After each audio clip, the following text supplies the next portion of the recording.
ஆண்டவர் நமக்கு இந்த விலையேற பெற்ற இந்த ரட்சிப்பை தந்திருக்கிறார்.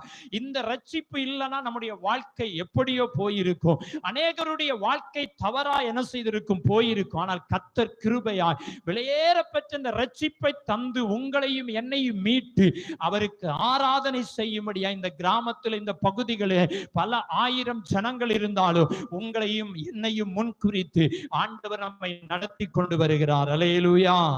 அப்ப பாருங்க, இன்னைக்கு நம்முடைய வாழ்க்கையில திருப்தி வேண்டும். விலையேற பெற்ற ரட்சிப்பை கர்த்தர் தந்திருக்கிறார். இந்த ரட்சிப்பை நம்ம கடைசி வரைக்கும் காத்து கொள்ள வேண்டும். இதை சத்துருவானவன் இந்த ரட்சிப்பை இழக்கும்படியாய் பல தந்திரங்களை, பல காரியங்களை நம்முடைய வாழ்க்கையில கொண்டு வருவான். சமாதானம் இல்லாத சூழ்நிலையை கொண்டு வருவான், திருப்தி இல்லாத சூழ்நிலையை கொண்டு வருவான். திருப்தி அடைய முடியாத நிலைமையில நம்முடைய வாழ்க்கை வேதனையோடு துக்கத்தோடு என்ன செய்யலாம், கடந்து போகலாம். ஆண்டவர் சொல்லுகிறார், நான் உங்களை திருப்தி ஆக்குவேன்.